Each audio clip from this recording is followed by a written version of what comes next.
अब हम लैंड के अदर यूज़ देखते हैं, जैसे फार्मिंग हो गया, ठीक है। फार्मिंग जो होता है वो एक इंपॉर्टेंट यूज़ है लैंड का, ठीक है। आगे हम इसमें देखते हैं, इसमें पॉइंट क्या है कि net sown area and fallow land put together can further increase land under farming to 50%। कहने का मतलब जो हमारे नेट सोन एरिया है और जो फैलो लैंड है उन दोनों को मिलाकर, मतलब उन दोनों पे मेनली एग्रीकल्चर होता है, तो उन दोनों को मिलाकर हमारे पास एग्रीकल्चर लैंड कितना आ जाता है आपका 54%, ठीक है। But the pattern of net sown area very greatly from one state to other state. लेकिन इसमें एक समस्या ये है कि हर स्टेट के अपना एक अलग जो होता है वो मतलब जियोलॉजिकल जो होता है वो मतलब शेप होता है। कहने का मतलब नेट सोन एरिया और फैलो लैंड जो है वो स्टेट टू स्टेट वेरी करेंगे, किसी में नेट सोन एरिया ज़्यादा होगा, किसी में फैलो लैंड कम होगा, तो इस तरीके से ये वेरी करेगा, ठीक है। जैसे कि state like Punjab, Haryana have more than 80% of their land under farming due to suitable climate, fertile land, perennial river, canal and well for irrigation, modern farming method. कहने का मतलब ये है कि जो हमारा पंजाब और हरियाणा का इलाका जो है जहाँ पे खेती बहुत ज़्यादा होती है, तो उसका रीज़न क्या है कि वहाँ पे नेटसन और फैरो लैंड को मिलाकर 80% एरिया जो होता है हमारे लिए इरिगेशन के लिए हो जाता है। और वहाँ पे क्या फर्टाइल लैंड है, उसका पेरिनियल रिवर है, पंजाब में 5 नदियाँ बहती हैं, ठीक है, ये चीज़ आपको पता ही होगी। फिर कैनाल है, कुएँ, इस तरीके से वहाँ पर जो एग्रीकल्चर के लिए जो एटमॉस्फेयर होता है ना वो काफ़ी सूटेबल होता है, इसलिए वहाँ पे ज़्यादा जो होता है वो एग्रीकल्चर होता है या फिर एग्रीकल्चर प्रोडक्शन होती है। क्लियर। अब आगे देखते हैं। State like Arunachal Pradesh, Nagaland, Mizoram, Manipur and Andaman and Nicobar land have less than 10% of their land under farming due to economic backwardness, dense forest, shallow soil, uneven and rocky surface. कहने का मतलब जो आपका अरुणाचल प्रदेश, नागा मतलब नॉर्थ ईस्ट का मेनली रीजन होगा जहाँ पे क्या है सिर्फ पहाड़ी पहाड़ है, ठीक है। उसके बाद दूसरा आपका अंडमान निकोबार का इलाका जो हमारा यूटी होता है, जो हमारे बे ऑफ बंगाल में है। तो यहाँ पे जो इलाका है वो नेट सोन इलाका और फैलो लैंड इलाके के अलावा बाकी सारी जो हमने पढ़ा था, फॉरेस्ट पढ़ा था या फिर जो और टाइप के जो, कहने का मतलब यहाँ पे नेट सोन इलाका मतलब नेट सोन एरिया और फैलो लैंड बहुत कम है। कितना है? सिर्फ 10%। बाकी जो अदर यूजेस है लैंड के वो यहाँ पे ज़्यादा होते हैं, ठीक है। एक तो यहाँ पे बैकवर्डनेस ज़्यादा है, ठीक है। दूसरा यहाँ पे डेंस फॉरेस्ट है, ठीक है। फिर यहाँ पे सैलो जो है मतलब सॉइल जो है वो किसके लिए? आपके एग्रीकल्चर पर्पस के लिए नहीं। कहने का मतलब वहाँ की सॉइल जो इतनी फर्टाइल नहीं है। उसके बाद अनइवन एंड रॉकी सरफेस है यहाँ पर, करेक्ट। अब हम आगे देखते हैं, तो ये हमारा फार्मिंग से रिलेटेड थे, क्लियर। अब हम आगे देखते हैं फॉरेस्ट का मैंने आपको बताया था कि हमारा जो डिज़ायर कितना होता है एग्रीकल्चर लैंड 33%, यानी टोटल किसी भी कंट्री के जो एरिया होता है उसका 1/3 पोर्शन जो होता है आपका क्या होना चाहिए? Forest cover.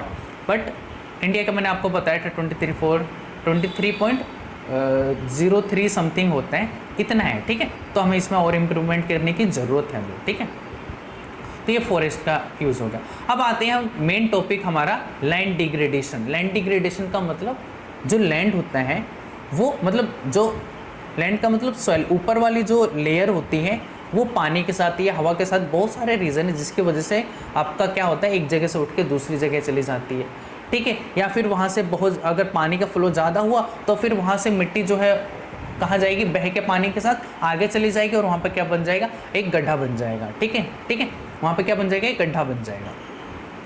तो लैंड डिग्रेडेशन के काफ़ी कोज है, वो हम देखते हैं क्या। Land degradation is change in the condition of land which reduce it's productive potential, correct. आगे देखते हैं। It is process by which soil losses it's fertility. कहने का मतलब इसके वजह से सॉइल जो है अपनी फर्टिलिटी जो होता है उसको खो देता है। उसके बाद आगे क्या है? इसमें ह्यूमन फैक्टर, ह्यूमन एक्टिविटी भी होती है जिसकी वजह से हमारे लैंड डिग्रेडेशन होता है। दूसरा आपका क्या होता है? इसका नेचुरल फोर्सेस भी होती है जो हमारा क्या करती है? लैंड डिग्रेडेशन में हेल्प करती है। ह्यूमन कैसे आपका है? ह्यूमन इस तरीके से कि अगर हम ज़्यादा डिफॉरेस्टेशन कर देते हैं तो उसकी वजह से क्या होता है? देखो, जब पेड़ लगे होते हैं ना तो पेड़ की जो जड़ें होती हैं वो क्या करती हैं? मिट्टी को बांध के रखती हैं, ठीक है। तो अगर वहाँ से पानी पास हो रहा है अगर फ्लो में, तो क्योंकि पेड़ की जड़ों ने मिट्टी को बांध रखी है तो फिर वो मिट्टी वहाँ से हिलेगी नहीं, क्लियर। तो इस तरीके से हमारा लैंड डिग्रेडेशन होने से बच जाएगा। तो अगर ह्यूमन जो है वो ज़्यादा आपका फॉरेस्ट जो है वो मतलब फॉरेस्ट कवर डिफॉरेस्टेशन करता जाएगा तो उसकी वजह से नुकसान है वहाँ पे। दूसरा यहाँ पे नेचुरल फोर्सेस भी होते हैं। नेचुरल फोर्सेस में जैसे आपका ज़्यादा तेज़ हवा चलेगी, जैसे विंड हो गया, विंड बहुत तेज़ होगी, स्पीड में होगी, तो उससे भी इफेक्ट पड़ेगा, ठीक है। फिर मान के चलो कहीं पे आपका फ्लड आ गया, तो फ्लड से भी आपका क्या होता है, जैसे पानी का फ्लो ज़्यादा है वहाँ पर, तो वहाँ से भी क्या होगा, आपका जो आपका लैंड होगा उसकी ऊपर की लेयर जो होती है वो पानी के साथ बह के चली जाएगी, ठीक है। अब आगे देखते हैं कि कॉज ऑफ लैंड डिग्रेडेशन, इसमें हम ह्यूमन एक्टिविटी देखते हैं, ठीक है। पहला इसमें क्या है, large scale deforestation for agriculture and infrastructure activity. कहने का मतलब अगर मतलब आप न्यूज़ में सुनते होंगे कि अगर कहीं पे कोई गवर्नमेंट का प्रोजेक्ट चल रहा है तो उसके लिए हमने इतने लाख पेड़ काटे गए, ठीक है। तो इसके लिए जो आपके इन्वायरमेंट से रिलेटेड आपकी ऑर्गेनाइजेशन होती है वो क्या करती है, आवाज़ उठाती है कि ये चीज़ गलत है, क्योंकि फॉरेस्ट कवर भी होना ज़रूरी है। क्यों? क्योंकि ये हमारे मतलब हमारे इन्वायरमेंट में सपोर्ट प्रोवाइड करती है, करेक्ट। तो यही है कि हम अपना पहला हमारा रीज़न ये कि डिफॉरेस्टेशन ज़्यादा है, क्यों है हमारा, हम एग्रीकल्चर पर मतलब जितनी आपकी पॉपुलेशन बढ़ती जाएगी, फिर आपके जो होते हैं उतने भी फूड रिसोर्सेज के आपके जो होगी डिमांड बढ़ती जाएगी, तो उसके लिए हमें एग्रीकल्चर बढ़ाना होगा, तो उसके लिए भी पेड़ कटते हैं काफ़ी आपके। दूसरा इंफ्रास्ट्रक्चर, जैसे रोड बनाना है, हाईवे बनाना है, कोई अलग से प्रोजेक्ट बनाना है आपका, ठीक है। उसके बाद आपको रहने के लिए आपको घर बनाने हैं, तो उसके लिए भी हमारा डिफॉरेस्टेशन होता है। तो पहला रीज़न हो गया डिफॉरेस्टेशन। दूसरा हम देखते हैं कि over grazing of pasture by cattle, sheep and goats, जैसे कि मैंने आपको बताया था स्टेपीज ग्रासलैंड का एग्जांपल दिया था। तो एक्चुअली मैंने आपको बताया था कि पेड़ की जो जड़ें होती है वो मिट्टी को क्या करती है, बांध के रखती है, ठीक है। तो अगर जो कैटल से हमारे वो पूरी घास सड़ जाते हैं तो क्या होगा, अगर हवा चलेगी या फिर पानी आएगा तो वहाँ के पेड़ तो मतलब घास जो थे वो तो हमारे कैटल खा गए, तो वहाँ से जब पानी फ्लो करेंगे, हवा जाएगी वहाँ पे फोर्स में, तो उस मिट्टी को अपने साथ बहा के ले जाएगी। तो ओवर ग्रेजिंग की वजह से भी होते हैं। तीसरा जो होते हैं defective method of farming. Farming क्या है, मान के चलो एक ही फसल जो है आप एक ही टाइप की फसल जो है एक ज़मीन पे आप बार बार उगा रहे हैं, तो उसकी वजह से क्या होगा, आपका जो सॉइल है वो अपनी फर्टिलिटी या अपनी जो क्वालिटी है वो खो देगी, ठीक है, उसका लॉस हो जाएगा। तो क्या होगा, अपनी मतलब पानी को जो उसका कंजर्व या पानी को रोकने की जो उसकी पावर है वो भी ख़त्म हो जाएगी। तो इस वजह से इसका क्या होगा, आपका डिफॉरेस्टेशन मतलब आपका डिग्रेडेशन होगा, ठीक है। जैसे ये चीज़ हमें कहाँ देखने को मिलती है, पंजाब में, हरियाणा में, वेस्टर्न उत्तर प्रदेश और वेस्टर्न राजस्थान, वेस्टर्न राजस्थान में, ठीक है। उसके बाद चौथा पॉइंट आपका क्या है कि increase salinity and alkalinity of soil due to over irrigation in many parts of Punjab. जैसे क्या है कि जो पंजाब हरियाणा का इलाका है यहाँ पे ज़्यादा खेती होती है, ठीक है। यहाँ पे जो हमारे फार्मर्स हैं वो यूरिया या खाद वाद फर्टिलाइज़र ये डालते हैं, फिर ठीक है, फिर वहाँ पे ज़्यादा इरिगेशन मतलब पानी जो है वो ज़रूरत से हमने ज़्यादा दे दिया, तो क्या होगा, वहाँ से पानी फ्लो करके जो आसपास की कैनाल्स होगी उसमें जाएगी, तो वहाँ से पानी क्या हो जाए, उसके साथ मिट्टी भी बह के जाएगी साथ में, तो इस वजह से उसका भी डिग्रेडेशन होगा। तो हमारा क्या होता है, इसका किस वजह से होता है, हमारा ये सैलिनिटी और अल्कलिनिटी की वजह से भी, करेक्ट। अब हम आगे चलते हैं। Mining site are abandoned for excavation work is complete leaving deep scars and trace over burdening. They are common in state, कौन से आपके स्टेट हो गए, आपके झारखंड, मध्य प्रदेश, छत्तीसगढ़ और उड़ीसा। यहाँ पर क्या आपके प्लेट्यू रीजन होते हैं, काफ़ी प्लेट्यू हैं यहाँ पर। तो ये प्लेट्यू रीजन आपके मिनरल्स रिच होते हैं, तो हमारी जो गवर्नमेंट है वो वहाँ से मिनरल्स जो है एक्सट्रैक्ट करती है, जहाँ पे वो आपका एक तो डायरेक्टली होता है क्योंकि वहाँ पे ज़मीन है, वहाँ पे एक्सकेवेशन करेंगे हम एक्चुअली मतलब वहाँ से जो हमें मिनरल्स है उसको हम बाहर निकालेंगे, उसकी वजह से हमारे लैंड डिग्रेडेशन होगा। दूसरा उसकी वजह से जो एयर में पॉल्यूशन होता है, यानी जब हम क्या करेंगे किसी चीज़ की खुदाई करते हैं, ठीक है, एक्सकेवेट करते हैं, तो छोटे छोटे जो हैं आपके जो पार्टिकल्स हैं वो हवा में मिल जाते हैं, फिर बारिश आती है तो बारिश के साथ ही जो एयर के अंदर पार्टिकल हैं किसके, आपके छोटे छोटे रॉक्स के, वो क्या आएंगे आपके ज़मीन पे आएंगे, फिर ज़मीन पे मतलब लैंड पे हमारी एक लेयर बन जाएगी, मतलब मिट्टी के ऊपर एक लेयर बन जाएगी किसकी, रॉक्स की। कहाँ से आया वो, कहाँ से आया वो, आपका जब आपका एक्सकेवेशन हो रहा था उस वजह से जो एयर पोल्यूशन होता है, तो एयर पोल्यूशन की वजह से, ठीक है, तो वो वहाँ पे आया, मतलब लैंड पे वो जमा हो गई, तो इसकी वजह से जो सॉइल है आपकी वो भी अपनी प्रॉपर्टी खोने लग जाएगी, क्योंकि उसके अंदर रॉक के पार्टिकल आके मिलने लग जाते हैं। तो उस वजह से भी यहाँ पर क्या होता है, लैंड डिग्रेडेशन होता है। तो मेनली आपका ये इधर झारखंड, मध्य प्रदेश, ठीक है, छत्तीसगढ़ और उड़ीसा साइड देखा जाता है ये प्रॉब्लम, ठीक है।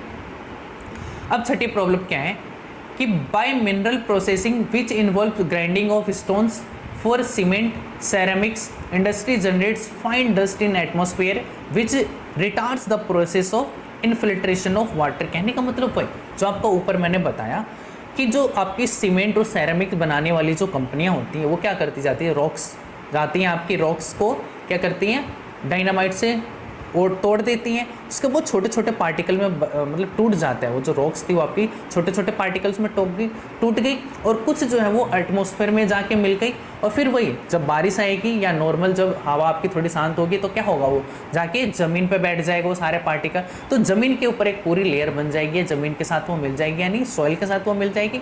और सॉइल जो है अपनी वो प्रॉपर्टी खो देगा और जब वहाँ पे कभी बारिश होगी या फिर तेज़ हवा चलेगी तो उसके साथ ही सॉइल जो है हमारी उड़ के चली जाएगी, तो वहाँ पे भी आपका लैंड डिग्रेडेशन हुआ। Correct. This eventually affects quality and quantity of underground water. ये इससे क्या होता है, हमारी जो अंडरग्राउंड वाटर होता है उसकी भी हमारी क्वालिटी, क्योंकि ये फिल्टर करने का भी काम करता है, ठीक है। क्या हुआ, आपका बारिश आई, ठीक है, फिर उसमें हमारी लैंड में जो हमारी सॉइल होती है, मतलब हमारे लैंड का जो इलाका उस पर सॉइल हो गया, उसके नीचे बहुत सारी एक लेयर होती है, हमारी लैंड की डिफरेंट लेयर होती है, जिसमें से पानी जब जाता है तो क्या होता है, फिल्टर होकर नीचे जाता है, जिसे हम अंडरग्राउंड वाटर कहते हैं। उसके बाद वो मतलब उसमें अगर कोई एक्स्ट्रा मतलब कोई पार्टिकल्स हार्मफुल पार्टिकल्स होंगे, क्या होंगे, बिल्कुल फिल्टर होकर नीचे की तरफ जाएंगे, तो उसे हम क्या कहेंगे, अंडर वाटर। तो जो अंडर वाटर को हम अपने मोटर के थ्रू या फिर अदर टेक्नोलॉजी की हेल्प से जब हम बाहर निकालते हैं उसे, तो क्या आपका फिल्टर वाटर होता है। लेकिन अगर हमारे क्या होंगे, अगर छोटे छोटे पार्टिकल हमारे जाके मिट्टी में मिल रहे हैं, जैसे आपका सीमेंट फैक्ट्रियाँ जो ये काम करती हैं उसकी वजह से, तो क्या होगा, अपनी जो सॉइल है या फिर लैंड है वो अपनी फर्टिलिटी को खो देगा, अपनी प्रॉपर्टी को क्या कर देगा, लॉस कर देगा। तो उसकी वजह से वो क्या करेगा, जो वाटर जो आपका ट्रीटमेंट करने का काम कर रहा था या वाटर को प्रोसेस करने का काम कर रहा था, साफ फिल्टर करने का काम कर रहा था, वो नहीं कर पाएगा। तो क्लियर हो गया आपको। आगे देखते हैं कि हम कंजर्व कैसे कर सकते हैं लैंड को, ठीक है। अभी हमने देखा कि डिग्रेडेशन हो क्यों रहा था, अब हम उसे कंजर्व कैसे कर सकते हैं। तो वही आपका हम डिफॉरेस्टेशन कर रहे थे, जिसकी वजह से हमारा क्या हो रहा था, लैंड का डिग्रेडेशन। अब हम एफॉरेस्टेशन करेंगे, मतलब हम प्लांट करेंगे, मतलब जितने ज़्यादा से ज़्यादा हम पेड़ लगाएं, ठीक है। स्कूलों में काफ़ी एक्टिविटी होती है, आपके स्कूलों में भी काफ़ी एक्टिविटी हुई होगी, जिसमें हम क्या करते हैं, पेड़ पौधों को लगाते हैं, फिर उसे ग्रो करते हैं, ठीक है। तो हमें एफॉरेस्टेशन करना होगा, जिसकी वजह से लैंड डिग्रेडेशन रुक सकता है।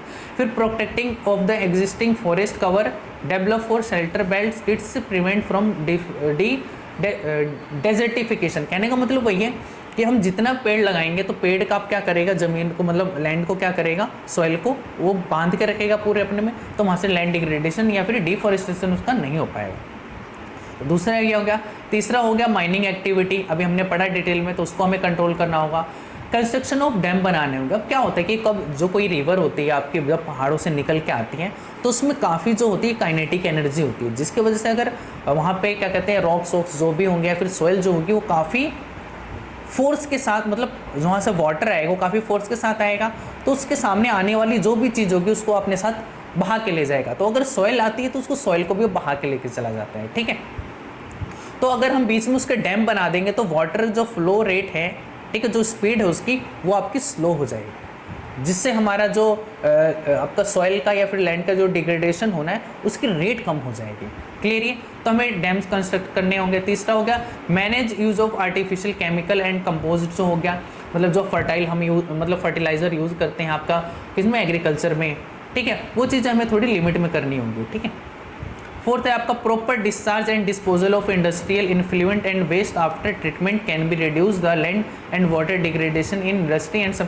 कहने का मतलब जो आसपास जो आपका इंडस्ट्रियल इलाका होगा, अब इंडस्ट्री में से आपके काफ़ी जो होते हैं वो हार्मफुल या फिर हैज़ार्ड जो है आपके लिक्विड या फिर सॉलिड बाहर निकलते हैं, मतलब वेस्ट आपके काफ़ी हैज़ार्ड जो होते हैं वो वेस्ट बाहर निकलते हैं।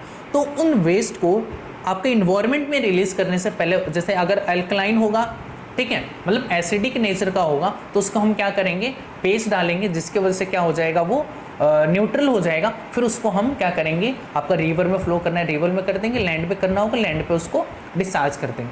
कहने का मतलब उसकी जो प्रॉपर्टी जो भी होगी, अगर अल्कलाइन होगा ठीक है, या फिर जो भी आपका एसिडिक नेचर का होगा तो उसे हम क्या करेंगे, बिल्कुल न्यूट्रल कर देंगे पहले, और न्यूट्रल करने के बाद फिर हम उसे इन्वायरमेंट में रिलीज करेंगे।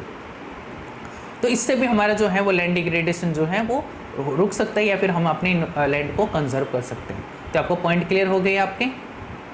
Thank you so much. अब हम आगे जो लेक्चर आएंगे उनको हम आगे देखेंगे।